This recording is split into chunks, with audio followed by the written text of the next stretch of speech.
আসসালামু আলাইকুম। কেমন আছেন সবাই? আশা করি ভালো আছেন।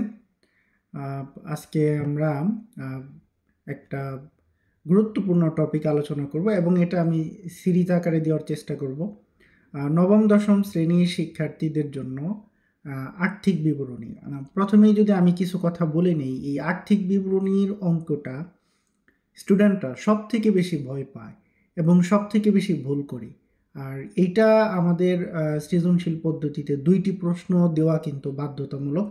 আমাদেরকে 2টি প্রশ্নের উত্তর দিতেই হবে। সুতরাং যদি আমরা সঠিক পদ্ধতিতে এই আর্থিক বিবরণী চ্যাপ্টারটা না শিখি, তাহলে এই চ্যাপ্টার থেকে আমাদের যে প্রশ্নই বোর্ড পরীক্ষা আসবে তা কিন্তু কাটা যাবে, ভুল হবে এবং আমরা ভালো রেজাল্ট করতে পারবো না। এবং এই অঙ্কটা আপনাদের শিখতেই হবে, মাস্ট বি বলতে পারেন, বাধ্যতামূলক। তো আর্থিক বিবরণী আমি আমার পড়ানোর অভিজ্ঞতা থেকে দেখেছি যে ছাত্রছাত্রীদের শেখানো অত্যন্ত টাফ এবং জটিল। অনেক চেষ্টা করে অনেক সময় স্টুডেন্টরা বোঝে না। তো সেই জন্য আমি খুব সহজ পদ্ধতিতে চেষ্টা করব এই ভিডিওতে যে কিভাবে আপনারা আর্থিক বিবরণী বুঝতে পারেন। প্রথমত, আমরা যে ভুল পদ্ধতিতে আর্থিক বিবরণী শিখি সেটা হচ্ছে আমাদের বই যদি আমরা দেখি বা গাইড বই যদি দেখি, অনেক সময় আমাদের যে টিচাররা শিট দেয় প্রাইভেট পড়ায় বা কোচিংয়ে, তারা আর্থিক বিবরণীর বিশাল একটা শিট আমাদেরকে দেয়। যেই শিট দেখে আমরা ভয় পাই যে আসলে এত বড় শিট আমরা মুখস্থ করব কিভাবে। আসলে ব্যাপারটা তা না, আর্থিক বিবরণী মুখস্থ করার মতো কোনো বিষয় না। এটা জাস্ট আপনার একটা পদ্ধতি, বুঝে বুঝে প্রত্যেকটা যে হিসাব থাকবে তাকে অর্গানাইজড করতে হবে। এতটুকু বিষয় যদি আপনি বুঝতে পারেন যে আমি কিভাবে প্রতিটি হিসাবকে অর্গানাইজড করব, তাহলে আপনার আর্থিক বিবরণীতে অল ইন ওয়ান হয়ে যাবেন। তো দেখেন, আর্থিক বিবরণীর অনেকগুলি ধাপ আছে, যেমন অব্যবসায়ী প্রতিষ্ঠানের আর্থিক বিবরণী এক ধরনের, তারপরে আপনার উৎপাদনধর্মী প্রতিষ্ঠানের আর্থিক বিবরণী একটু ডিফারেন্ট। আমরা আজকে যেটা শিখব সেটা হচ্ছে ক্রয় বিক্রয় ধর্মী যে প্রতিষ্ঠানগুলি আছে, মানে যারা পণ্য ক্রয় করে এবং বিক্রি করে, এদের আর্থিক বিবরণী কিভাবে করব, যেই জিনিসটা আজকে আলোচনা করব। তো একদম প্রথমে আমি এখানে কিছু এন্ট্রি লিখে রেখেছি, আপনারা দেখতে পাচ্ছেন স্ক্রিনে। তো এইটা আমি এক্সপ্লেইন করি, খুবই মনোযোগ দিয়ে এইটা আয়ত্ত করার চেষ্টা করেন। আপনার সারা জীবনের যত ভয় আছে আর্থিক বিবরণী নিয়ে, ইনশাল্লাহ এটা একবারে চিরতরে শেষ হয়ে যাবে। এবং ভবিষ্যতে যদি আপনিও কাউকে আর্থিক বিবরণী প্রপার ওয়েতে আসলে কাউকে শেখাতে চান, তাহলে এই পদ্ধতি ফলো করেন, আপনার স্টুডেন্ট মানসিক অত্যাচার থেকে বেঁচে যাবে। আমি মনে করি যে বিশাল বড় একটা শিট দিলাম এবং তাকে সেটা মুখস্থ করতে বললাম, এটা এক ধরনের মানসিক টর্চার, এটা থেকে মুক্তি চাই।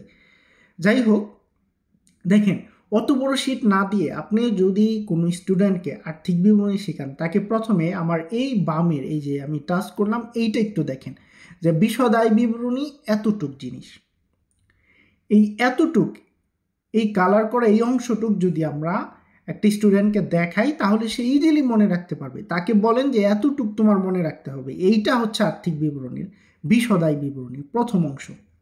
মানে আর্থিক বিবরণীর তো 3টা পার্ট, আপনাকে বিশদ আয় বিবরণী করতে বলবে, তারপরে মালিকানা সত্ত্ব বিবরণী করতে বলবে এবং সর্বশেষ আর্থিক অবস্থার বিবরণী বা ব্যালেন্স শিট করতে বলবে। তো বিশদ আয় বিবরণীটা আমরা প্রথমে আলোচনা করি যে এইটা কিভাবে করব। দেখেন, ক্লাসটি একটু লং হবে, আপনি ধৈর্য নিয়ে দেখেন, ইনশাল্লাহ আপনি উপকৃত হবেন, আমি আশা করি, হোপফুলি। তো এইবার দেখেন যে বিশদ আয় বিবরণীর 3টা পার্ট আছে, আমি 3টা কালার দিয়ে এখানে লিখে রেখেছি।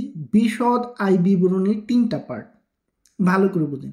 আপনি যখন সৃজনশীল প্রশ্নে চাবে, এই পুরো বিশদ আয় বিবরণী কখনোই চায় না। হ্যাঁ, প্রথমতে হয়তো আপনাকে বলবে যে মোট মুনাফা নির্ণয় করো, অথবা পরিচালন মুনাফা নির্ণয় করো, অথবা নিট মুনাফা নির্ণয় করো। এটা পার্ট পার্ট করে চায়। তো এই কারণে দেখেন আমি একটু কালার করে লিখে রেখেছি, এই নিট বিক্রয় বাদ বিক্রিত পণ্যের ব্যয়, রেজাল্ট বের হবে মোট লাভ। এটা হচ্ছে বিশদ আয় বিবরণীর প্রথম পার্ট। আবার দেখেন, নিট বিক্রয় বাদ বিক্রিত পণ্যের ব্যয় রেজাল্ট হবে মোট লাভ। তো এইটুক আগে আপনি আপনার মেমোরিতে সেট করেন যে যদি পরীক্ষা আমাকে মোট লাভ বের করতে বলে তাহলে আমার বিশদায়ী বিবরণী কতটুক, এতটুক। সেটা কি নিট বিক্রয় থেকে আমার বিক্রিত পণ্যের ব্যয় বাদ দিতে হবে। এখন আপনার প্রশ্ন করবেন যে নিট বিক্রয় আমি কোথায় পাবো, কিভাবে পাবো, বিক্রিত পণ্যের ব্যয় কোথায় পাবো, কিভাবে পাবো, সেইটা আমি পরে আলোচনা করব। সেইটাও মুখস্থ না, এখানে কোনো কিছুই মুখস্থ না। জাস্ট আপনি আমার এই পদ্ধতিটা একটু ফলো করেন। সেটা কি, যে আমি বিশদায় বিবরণী শিখতেছি। বিশদায় বিবরণী আমরা জানি 3টা পার্ট। প্রথম পার্ট হচ্ছে মোট মুনাফা, দ্বিতীয় পার্ট হচ্ছে পরিচালন মুনাফা, এবং তৃতীয় পার্ট হচ্ছে নিট মুনাফা বা নেট লাভ বা ক্ষতি, যেটাই বলি। তো প্রথম পার্টের জন্য আপনার এতটুকু মুখস্থ করতে হবে যে নিট বিক্রয় থেকে আমি বিক্রিত পণ্যের ব্যয় বাদ দিব, মোট মুনাফা পাবো, বাস।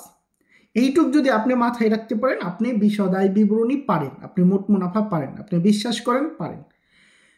এইবার দ্বিতীয় যে পার্টটা, সেটা হচ্ছে মোট মুনাফা থেকে পরিচালন ব্যয় বাদ। আবার দেখেন, এই মোট মুনাফা থেকে পরিচালন ব্যয় বাদ দিলে পরিচালন মুনাফা অথবা ক্ষতি, এটা লাভ হতে পারে, লস হতে পারে ব্যবসায়। সো লাভ হলে লাভ হবে, লস হলে লস হবে, এইটা বিষয় না। সো আবার দেখেন, দ্বিতীয় পার্ট কি, মোট মুনাফা থেকে পরিচালন ব্যয় বাদ দিলে আমি পরিচালন মুনাফা অথবা ক্ষতি পাবো। এতটুক দ্বিতীয় পার্ট, এইটুক মাথায় সেভ করেন। তারপরে দেখেন, পরিচালন মুনাফা বা ক্ষতির সাথে অন্য আয় যোগ করব এবং অন্যান্য ব্যয় আমরা বিয়োগ করব। অন্যান্য আয় যোগ করব, অন্যান্য ব্যয় বিয়োগ করব। আবার দেখেন, পরিচালন মুনাফা অথবা ক্ষতির সাথে আমরা অন্যান্য আয় এটা যোগ করব এবং অন্যান্য ব্যয় এটা বিয়োগ করব। সেই বিয়োগ করার পরে যে রেজাল্ট আসবে সেটা নিট লাভ বা ক্ষতি। তো এই হচ্ছে আসলে আমার পুরো বিশদায় বিবরণীর সূত্র। এইটুক আপনার মাথায় সেভ করা জরুরি, আর কোনো কিছু মুখস্থ করা জরুরি না। বিলিভ মি, আপনাকে এত বড় একটা শীট আমরা টিচাররা যখন দেই, আমি স্টুডেন্ট হিসাবে আমি সেটা মুখস্থ করতে পারি নাই। এটা একটা মানে ভয়। এই ভয় পাওয়ার কোনো দরকার নাই। জাস্ট এতটুকু চিন্তা করেন আপনার কি করতে হবে। এই যে আমি 6টা লাইন লিখে রেখেছি, 3টা রেজাল্ট বের হয়, দ্যাটস ইট। এইটুক আপনার কাজ, এইটুক আপনি একটু মাথার ভিতরে সেভ করেন। আমি আবার রিপিট করতেছি, ক্লাসটি একটু লং হবে। আমি টাইম সেভ করার জন্য খুব দ্রুত বলে ক্লাসটা শেষ করতেছি না। জাস্ট আপনার যদি সময় থাকে আপনি দেখেন, সময় না থাকলে দেখার প্রয়োজন নেই, as you like. So net বিক্রয় বাদ বিক্রিত পণ্যের ব্যয় বের হবে আমাদের মোট লাভ অথবা ক্ষতি। সেটার সাথে বাদ পরিচালন ব্যয় বের হবে পরিচালন লাভ অথবা ক্ষতি। তার সাথে যোগ অন্যান্য আয় বাদ অন্যান্য ব্যয় বের হবে নিট লাভ অথবা ক্ষতি। That's it. 3টা পার্ট আপনার প্রশ্নে ডিফারেন্ট হইতে যাবে। যাই হোক, এইবার আমরা যেটা আলোচনা করব, দেখেন আমার প্রথম যে বিষয়টা ছিল সেটা হচ্ছে নিট বিক্রয়। খুব মনোযোগ দিয়ে শুনবেন। তো নিট বিক্রয় কিভাবে বের করব, দেখেন আমি ডান পাশে নিট বিক্রয় বের করা আলোচনা করে রেখেছি। তো এই নিট বিক্রয় যেভাবে বের করবে, এখানে আমি যে এই অংশে লিখে রেখেছি। এখন আপনার প্রশ্ন আসতে পারে যে তাহলে এটা কি আমাদের মুখস্থ করতে হবে? সেই চার্টের মতনই তো হইল। আপনি প্রথমে বললেন মাত্র 6টা লাইন, এইটা আবার কিভাবে মুখস্থ করব? না, এটা আপনার মুখস্থ করতে হবে না। জাস্ট আমার গল্পটা শুনেন, আপনি নিজেই পারবেন। সেটা কি, এই যে আমি নিট বিক্রয় বের করব, দেখেন এই নিট বিক্রয় বের করার আমার প্রথম যে উপাদান, এটা রেওয়া মিলে দেওয়া থাকবে, সেটা হচ্ছে বিক্রয়। সেটা বিক্রয়। এখন এই বিক্রয়টা আমার ফিক্সড না। অনেক সময় হয় কি, যে ধরেন আমি 1 লক্ষ টাকার পণ্য বিক্রি করছি, আবার একজনের কাছে বাকিতে 10,000 টাকার পণ্য বিক্রি করছি। এখন এই 1 লক্ষ টাকা পর্যন্ত আমার হিসাব করা আছে। আজকে আমি সন্ধ্যায় একজনের কাছে বাকিতে 10,000 টাকার পণ্য বিক্রি করছি, সেইটা এখনো হিসাব করি নাই। আজকে বছরের শেষ দিন। তো সেইটা যেহেতু হিসাব করি নাই, তাহলে আমার বিক্রয় যে আমি 1 লক্ষ টাকা লিখে রেখেছি, এটা কিন্তু সঠিক না। আমার বিক্রয়ের পরিমাণ আরও বেশি, কারণ আমি আজকে কিছুক্ষণ আগে বাকিতে একজনের কাছে 10,000 টাকার পণ্য বিক্রি করছি। তাহলে আমার প্রকৃত বিক্রয়ের পরিমাণ কত? 1,10,000। সেই কারণে সমন্বয়ে যদি কখনো ধারে, বাকিতে বা অলিখিত বিক্রয় থাকে, সেটা বিক্রয়ের সাথে যোগ দিতে হবে। এখন এইটা তো মুখস্থ করার কিছু না। জাস্ট আপনিই চিন্তা করেন যে আপনার রে অমিলে দেওয়া আছে, আপনি 1 লক্ষ টাকার পণ্য বিক্রি করছেন, আপনি আজকে হিসাব করতেছেন, কিছুক্ষণ আগে আপনার পরিচিত একজনের কাছে আপনি 10,000 টাকার পণ্য বাকিতে বিক্রি করছেন।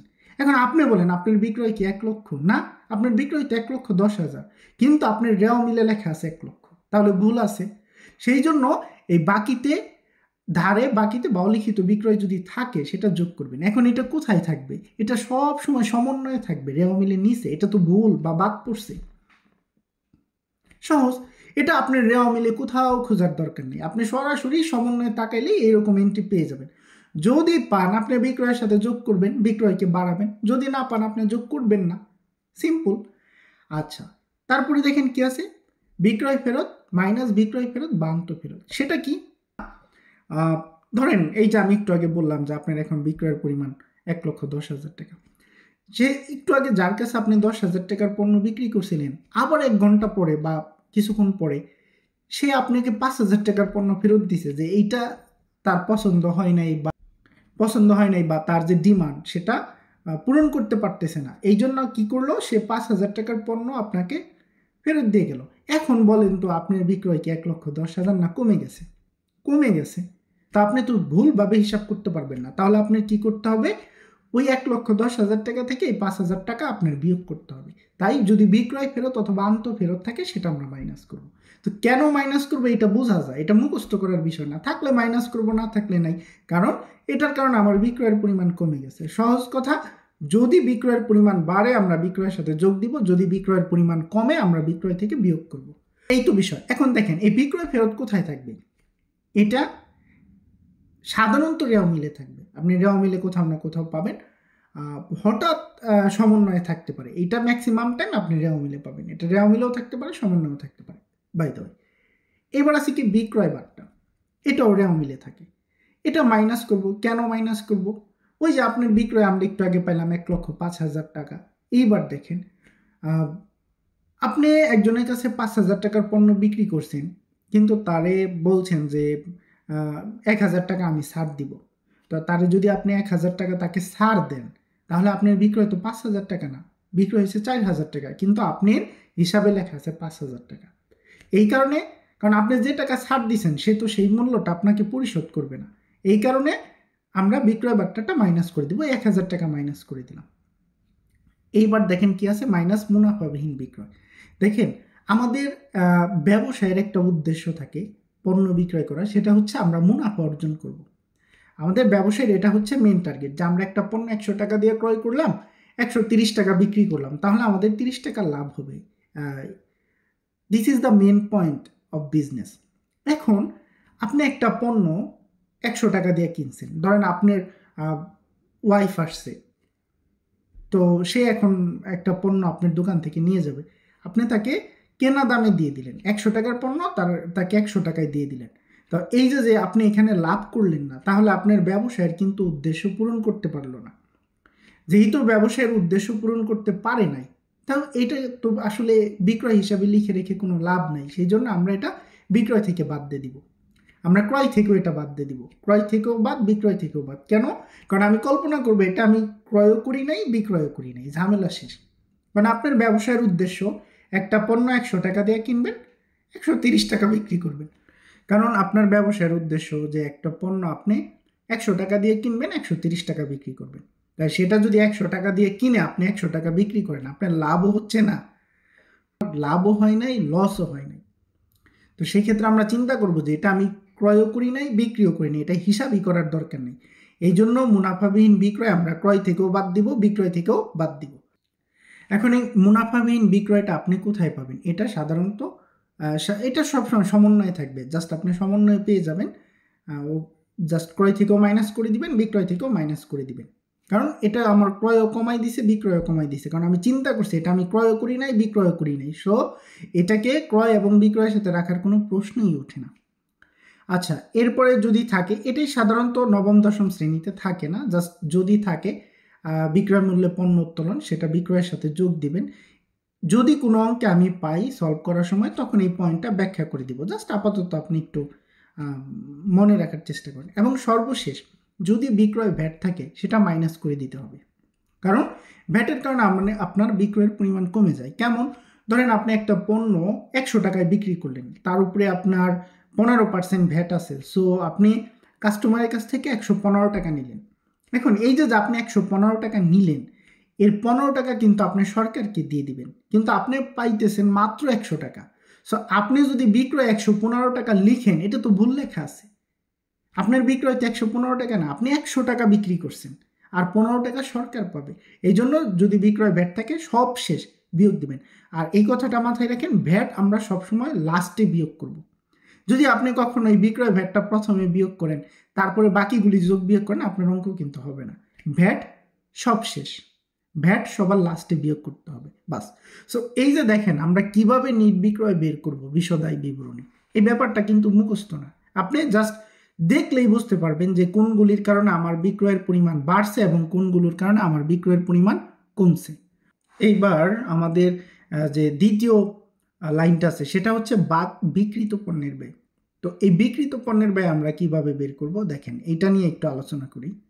সো বিক্রিত পণ্যের ব্যয় বের করার সব থেকে মানে সহজ যে কথাটা আপনি মনে রাখবেন, সকল প্রত্যক্ষ খরচ থেকে সমাপনী মজুত পণ্য বিয়োগ করতে হবে। আবার বলি, সকল প্রত্যক্ষ খরচ থেকে সমাপনী মজুত বিয়োগ করতে হবে। সকল প্রত্যক্ষ খরচ বাদ সমাপনী মজুত। সো এইখানে আমি দেখেন লিখে রেখেছি প্রারম্ভিক মজুত, সকল প্রত্যক্ষ খরচ যে টাকাটা হবে বাদ সমাপনী মজুত পণ্য, যেইটা বের হবে সেটাই বিক্রিত পণ্যের ব্যয়। এখন আপনার প্রশ্ন আসতে পারে যে তাহলে এই প্রত্যক্ষ খরচ কোনগুলো, এইটার একটা চার্ট কি আমার মুখস্থ করতে হবে? না, মোটেও না, এই চার্ট মুখস্থ করার প্রয়োজন নেই। প্রত্যক্ষ খরচ বলতে ব্যবসায় কি বোঝায়, যে ব্যাপারটা আমি এখন ব্যাখ্যা করব, জাস্ট আপনি গল্পটা শুনবেন এবং কয়েকবার একটু চিন্তা করবেন, এন্ট্রিগুলো দেখে দেখে আপনার নিজে নিজে নিজের ভিতরে একটা রিয়েলাইজ করবেন যে হ্যাঁ, ব্যাপারগুলি তো এরকমই হওয়ার কথা। তো প্রত্যক্ষ খরচ থেকে আমরা সমাপনী মজুত বাদ দিলে বিক্রিত পণ্যের ব্যয় পাবো। এখন প্রত্যক্ষ খরচ কি দেখেন, প্রত্যক্ষ খরচ বলতে বোঝানো হয় আমাদের ব্যবসায় আমরা যে পণ্য ক্রয় করি, একবারে সহজভাবে এই পণ্য ক্রয় থেকে শুরু করে আপনার ব্যবসা বা আপনার যে গুদাম আছে ব্যবসা প্রতিষ্ঠানে, আপনার দোকান পর্যন্ত, সহজ কথা, আপনার ব্যবসার গুদাম পর্যন্ত আনতে যত টাকা খরচ হয় সব প্রত্যক্ষ খরচ। তো আপনি যদি একজন ব্যবসায়ী হন, তো এইগুলো আপনি কিভাবে পাবেন সেটা কি? এই যে দেখেন প্রথমে আছে প্রারম্ভিক মজুত পণ্য। আমি বলছি যে ক্রয় থেকে শুরু করে আপনার গুদামে আনার আগ পর্যন্ত যত খরচ আছে সব প্রত্যক্ষ খরচ। তো প্রারম্ভিক মজুত পণ্য মানে ব্যবসায় শুরুর দিন আপনার দোকানে যে পণ্যটা আছে এটা আপনি কিভাবে পেলেন? নিশ্চিত আগে ক্রয় করছিলেন। তো প্রত্যক্ষ খরচ যদি ক্রয় থেকে শুরু হয়, প্রারম্ভিক মজুত ও প্রত্যক্ষ খরচ নিঃসন্দেহে। আচ্ছা, গেল প্রারম্ভিক মজুত, প্রত্যক্ষ খরচ আমরা বুঝলাম। বাকিগুলো কি? ক্রয় তো ডেফিনেটলি প্রত্যক্ষ খরচ হবে, এখানে দেখেন আমি লিখে রেখেছি ক্রয় ডেফিনেটলি প্রত্যক্ষ খরচ, কারণ প্রত্যক্ষ খরচ শুরুই হয় ক্রয় থেকে। আচ্ছা, এখন ক্রয় থেকে শুরু করে আপনার দোকানে, হ্যাঁ, আপনি আনবেন একটা পণ্য, একটু চিন্তা করেন যে আপনি চায়না থেকে কিছু প্রোডাক্ট কিনলেন, সেই প্রোডাক্ট আপনি বাংলাদেশে আনবেন, তো সরকারকে অবশ্যই শুল্ক বা আমদানি শুল্ক দিতে হবে। শুল্ক না দিয়ে তো আপনি চায়না থেকে পণ্য বাংলাদেশে এনে ব্যবসা করতে পারবেন না। যেই পণ্যের উপরে যত % শুল্ক থাকে সরকারকে সেটা দিতে হয়। এখনো কি আপনার পণ্যটা আপনার গুদামে আসছে? আসে নাই, আপনি মাত্র আনতেছেন। চায়নায় গেলেন, পণ্য ক্রয় করলেন, সো ক্রয় একটা প্রত্যক্ষ খরচ, সেটা বাংলাদেশে আনতে গিয়ে আপনি সরকারকে শুল্ক দিবেন, এটা একটা প্রত্যক্ষ খরচ। আচ্ছা, চায়না থেকে আপনি পণ্যটা কিভাবে আনবেন? আপনি তো আর চায়না থেকে মাথায় করে আনতে পারবেন না, তাহলে আপনার জাহাজ ভাড়া লাগবে, জাহাজে করে আনবেন, সো এটা প্রত্যক্ষ খরচ। আপনার পণ্য কিন্তু এখনো গুদামে আসে নাই, ওকে, জাহাজে করে আপনি আনলেন। এখন জাহাজ থেকে আপনি পণ্যটা আপনার ট্রাকে উঠাবেন, কিভাবে উঠাবেন? নিশ্চিত ওখানে কুলি লাগবে, সো কুলির মজুরি হচ্ছে প্রত্যক্ষ খরচ।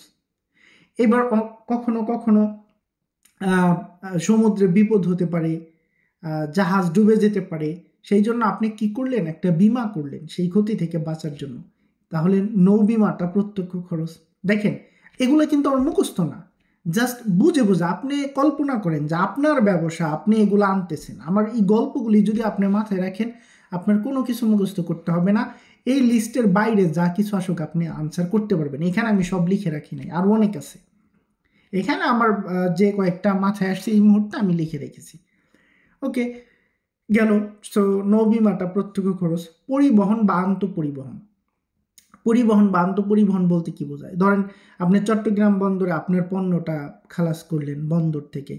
হ্যাঁ, এই যে পণ্য খালাসের যে খরচ হবে আমি এখানে লিখিনি, সেটা প্রত্যক্ষ খরচ হবে, তাই না? ডেফিনেটলি।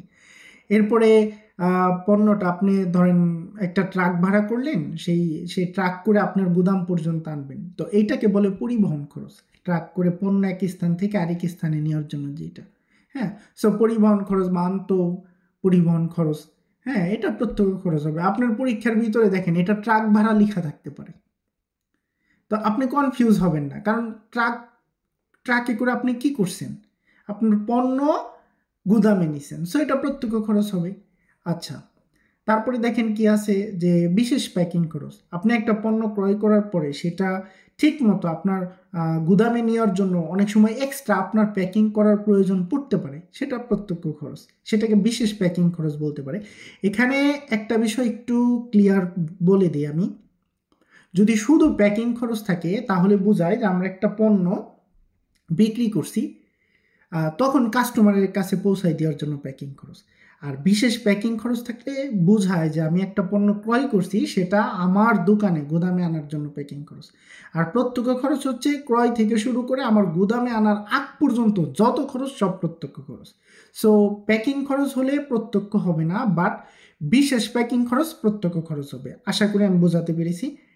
এইবার ধরেন জ্বালানি খরচটা কি? ধরেন আপনি নিজেরই ট্রাক আছে, তো সেই ট্রাক করে যদি আপনি পণ্যটা আনেন, আপনার ট্রাকে কি তেল ভরতে হবে না? এটাই তো জ্বালানি খরচ। সো এইগুলা তো যখনই আপনার গুদামে আনবেন, ধরেন আপনার ট্রাক থেকে পণ্যটা এই মুহূর্তে আপনার গুদামে নামাবেন, আপনি কিছু ওই দিন লেবার নিছেন, তো তাদেরকে যে মজুরি দিবেন এইটা প্রত্যক্ষ খরচ। বাস, যখনই আপনার পণ্য গুদামে নামানো শেষ, আপনার প্রত্যক্ষ খরচও শেষ, আর কোনো খরচ প্রত্যক্ষ হবে না। এখন বলেন এই চার্ট দেখে দেখে আপনার মুখস্থ করার প্রয়োজন আছে? জাস্ট আমার এই গল্পটা আপনি কয়েকবার শুনেন, হ্যাঁ, একদম সিম্পল হয়ে যাবে। বাস, এখন এইখানে আপনার একটা বিষয় একটু কনফিউশন হবে, যেটা আমি জানি, সেটা হচ্ছে ভাই আপনি তো শুধু ক্রয় লেখেন নাই, নিট ক্রয় লিখছেন। তো এই নিট ক্রয়টা আবার কি? দেখেন নিট ক্রয়টা হচ্ছে, একটু খেয়াল করেন, এই যে নিট ক্রয়, প্রথমত আপনার রেওয়া মিলে একটা ক্রয় দেওয়া থাকবে। তো ধরেন আপনার ক্রয় সামথিং আছে কিছু একটা, ধরেন 1,00,000 টাকা আছে। তো আজকে আপনি হিসাব করতেছেন, কিছুক্ষণ আগে আপনি কারো কাছ থেকে বাকিতে আরো 10,000 টাকার পণ্য ক্রয় করছেন, তাহলে আপনার ক্রয়ের পরিমাণ কিন্তু 1,00,000 না, 1,10,000 টাকা। তো এই যে আপনার ক্রয়ের পরিমাণটা বাড়লো, এই জন্য যোগ দিতে হবে। তাই যদি সমন্বয় ধারে ক্রয়, বাকিতে ক্রয়, অলিখিত ক্রয় থাকে, আমরা যোগ দেব, কারণ ক্রয়ের পরিমাণ বাড়ছে।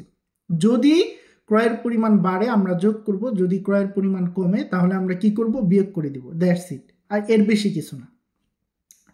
এবার দেখবেন অনেক সময় ক্রয় ফেরত থাকে, তো আমি যদি কারো কাছ থেকে পণ্য ক্রয় করে তাকে যদি আমি ফেরত দিয়ে দিই, তাহলে কি আমার ক্রয়ের পরিমাণ কমে যায়, সো মাইনাস করে দিব।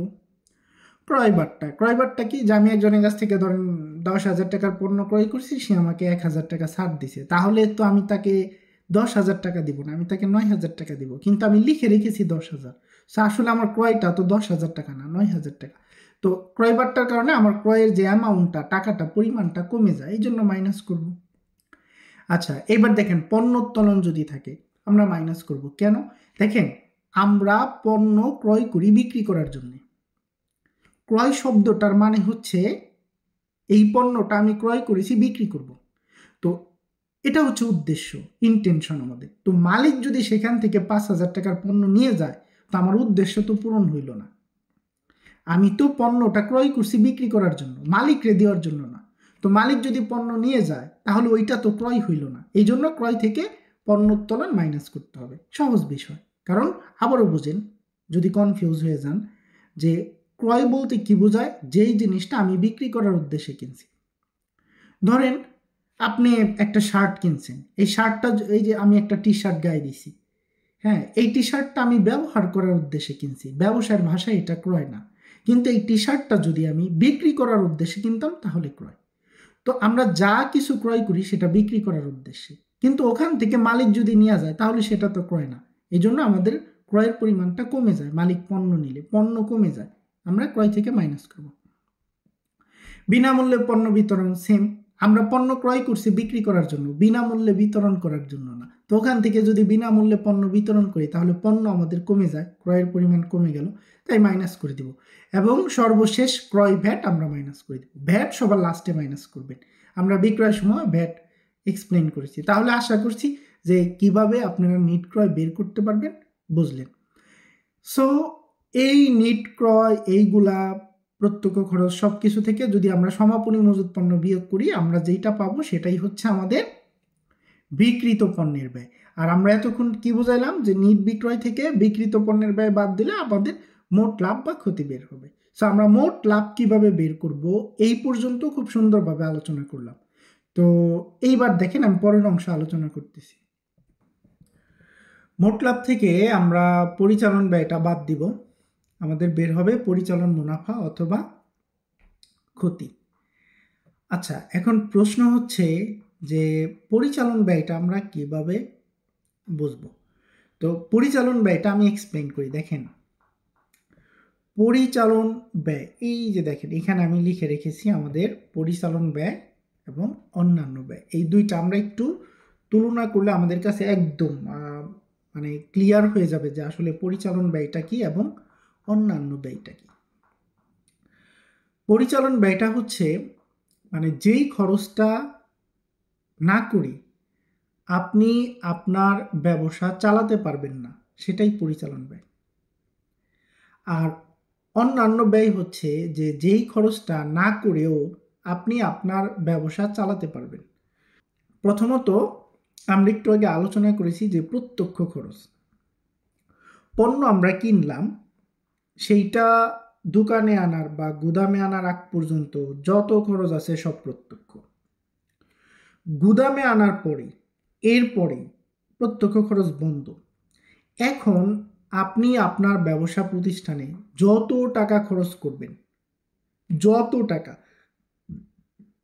সেটা হয় পরিচালন ব্যয় হবে অথবা অন্যান্য ব্যয় হবে। এতটুকু বিষয় একটু বুঝেন। আবার বুঝেন, পণ্য আপনি কিনলেন, সেটা ক্রয় করে গুদামে আনার আগ পর্যন্ত যত খরচ আছে সব প্রত্যক্ষ। গুদামে আনার পরে আপনার আর কোনো খরচ প্রত্যক্ষ হবে না। এইবার আপনি যত টাকা খরচ করবেন আপনার ব্যবসায়, সেই খরচটা হয় পরিচালন ব্যয় হবে অথবা অন্যান্য ব্যয় হবে। এটা থিঙ্ক করেন। এখন আমার প্যাচ লাগবে যে কোনটা পরিচালন ব্যয় কোনটা অন্যান্য ব্যয়, আমি এইটা কিভাবে ডিফাইন করব। সেটা ডিফাইন করব মানে যেই ব্যয়টা ছাড়া আপনি আপনার ব্যবসা সুন্দর মতো চালাতে পারবেন না, সেটাই পরিচালন ব্যয়। মানে যেই ব্যয়টা ছাড়া আপনার ব্যবসা আপনি চালাতে পারবেন না। আর অন্যান্য ব্যয় কি, আপনি ইচ্ছা করলে যে ব্যয়টা করার প্রয়োজন নাই, মানে আপনি যদি চান যে আমি এই ব্যয়টা অ্যাভয়েড করব, এই ব্যয়টা আমার প্রয়োজন না, এই ব্যয়টা আমি করব না, সেটা ছাড়াও আপনি ব্যবসা চালাতে পারবেন কিন্তু তারপরেও করছেন ঐচ্ছিক, সেটা হচ্ছে অন্যান্য ব্যয়। এবার আমরা একটু কম্পেয়ার করি। দেখেন, তো পরিচালন ব্যয় আমি এখানে যে কয়েকটা লিখে রেখেছি এই কয়েকটাই না, এগুলা কমন কিছু আর বহুত আছে, আপনি দেখলেই বুঝবেন যে এটা পরিচালন না অন্যান্য বা অপরিচালন। হ্যাঁ, বেতনটা কি, যেমন ধরেন আপনার ব্যবসা প্রতিষ্ঠানে একজন ম্যানেজার আছে, এখন আপনি এমন একটা ব্যবসা চালান যেখানে প্রতিনিয়ত হিসাব রাখতে হয়, সরকারকে ভ্যাট ট্যাক্স দিতে হয়, মানে একটা ব্যবসা সুন্দর করে পরিচালনা করতে হয়। সো এই কাজটা করার জন্য একজন লোক লাগবে, আপনি সেই লোকটা ছাড়া এই ব্যবসা রান করতে পারবেন না, আপনার ব্যবসায়ীটাই এরকম। তো এখন তাকে যদি আপনি চাকরিতে রাখেন, তাকে বেতন না দিলে তো সে কাজ করবে না, সো আপনি তাকে বেতন দিতে বাধ্য, এই জন্য বেতন পরিচালন ব্যয়। এরপরে দেখেন কি আছে, ভ্রমণ ও যাতায়াত খরচ। ধরেন আপনার একজন সেলসম্যান আছে, তো সেই সেলসম্যান মার্কেটে যায় এবং যে কি করে অর্ডার কনফার্ম করে। তো এই যে উনি মার্কেটে যাইতেছে, তো ওনার যাতায়াত খরচ আপনি দিবেন। তো ওনাকে যদি আপনি যাতায়াত খরচ না দেন, উনি মার্কেটে যাবে কিভাবে? সো এই খরচটা না দিয়েও তো আপনার এই ব্যবসা চালাতে পারবেন না। সো এটা পরিচালন ব্যয়। ভাড়া, ভাড়া কি আপনি একটা অফিস ভাড়া নিছেন। তো এই যে আপনি অফিস ভাড়া নিলেন, অফিস হচ্ছে আপনার ব্যবসায়ের প্রাণ কেন্দ্র। এখন অফিসের ভাড়া না দিলে আপনার এই অফিস তো থাকবে না, এটা পরিচালন ব্যয়। তো আর্থিক অবস্থার বিবরণী তো আপনার বিশাল বড় চার্ট মুখস্থ করার দরকার নেই। আপনি এতটুকু, এই যে আমি এখানে যে চার্টটা লিখে রেখেছি, এইটুক মাথার ভিতরে সেভ করেন, আপনার আর্থিক অবস্থার বিবরণী হয়ে যাবে। প্রথমত আর্থিক অবস্থার বিবরণীর দুইটা পার্ট। একটা পার্ট হচ্ছে স্থায়ী সম্পদ বা মোট সম্পদ, আর একটা পার্ট হচ্ছে মালিকানা সত্ত্ব ও দায়। তো দেখেন দুইটা পার্ট, একটা মোট সম্পদ আর একটা মালিকানা সত্ত্ব ও মোট দায়। আমরা দেখেন এই সম্পদের যে পার্ট, সম্পদকে আমরা 4 ভাগে ভাগ করি: স্থায়ী সম্পদ, দীর্ঘমেয়াদী বিনিয়োগ, চলতি সম্পদ এবং অলিক সম্পদ।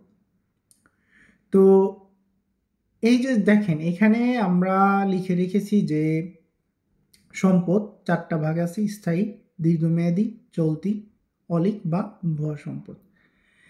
প্রথমে আমি দীর্ঘমেয়াদী সম্পদটা এক্সপ্লেইন করি আপনার বোঝার সুবিধার্থে। এটা একটা জিনিস, আপনি যদি কোথাও টাকা পয়সা সুদের বিনিময়ে জমা রাখেন, যেমন ধরেন আপনি ব্যাংকে 10 লাখ টাকা ডিপোজিট করছেন, ওরা 10% সুদ দিবে, এটা আপনার দীর্ঘমেয়াদী বিনিয়োগ।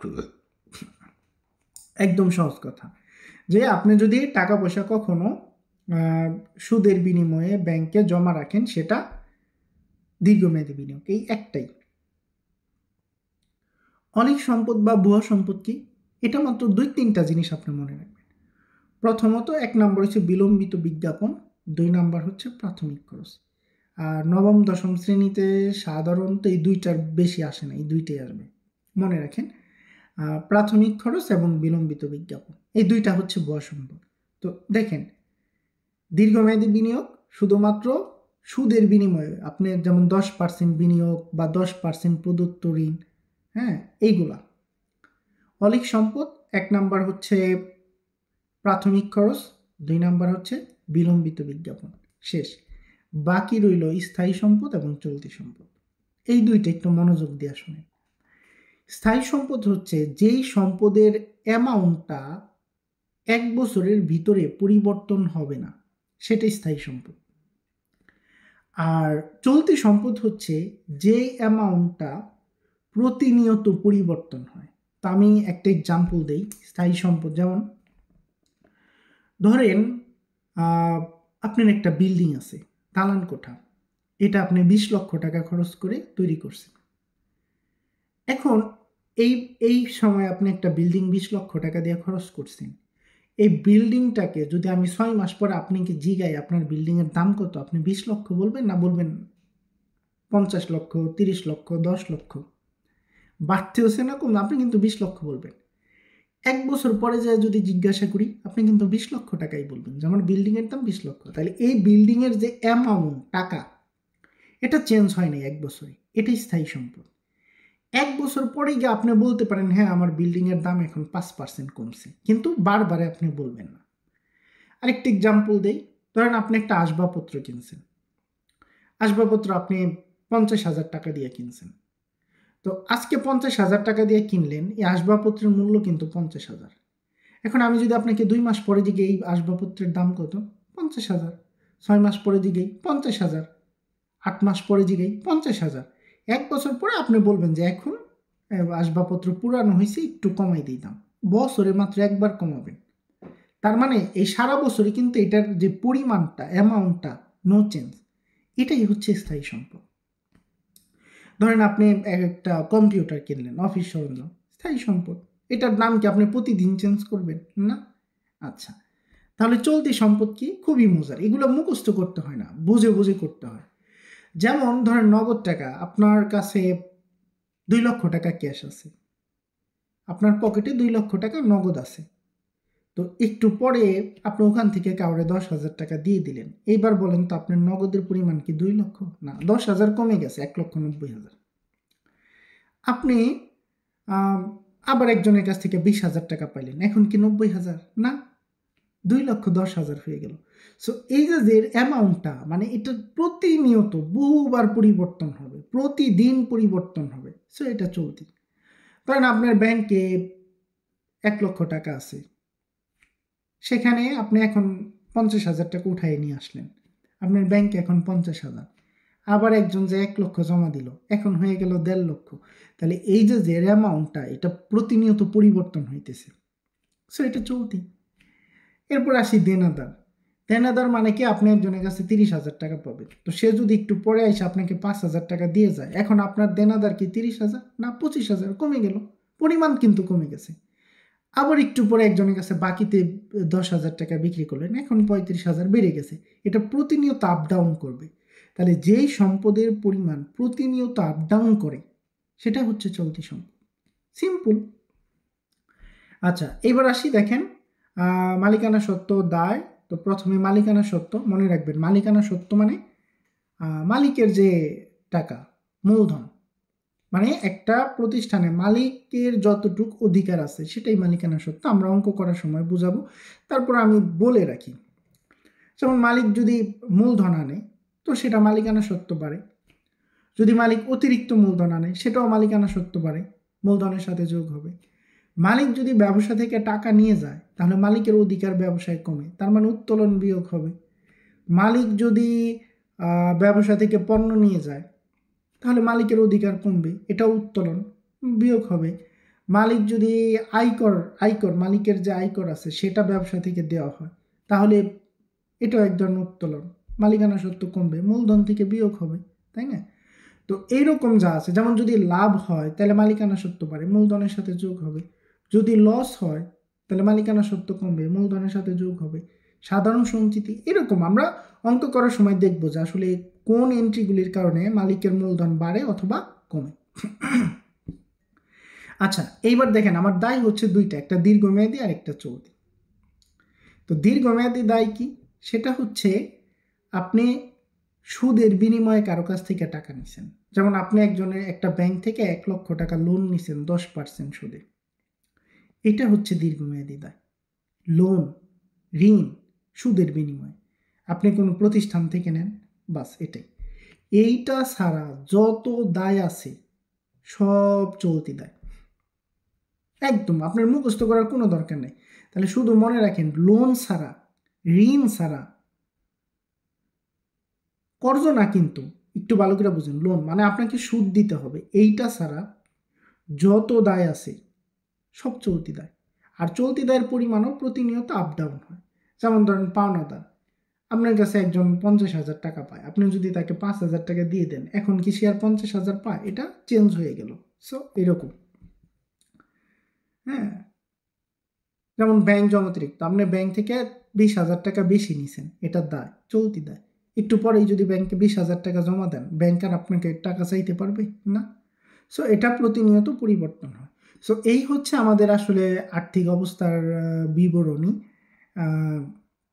যেইটা যদি আপনি বুঝেন একদম খুব ইজিলি আপনি যে কোনো অঙ্ক করতে পারবেন।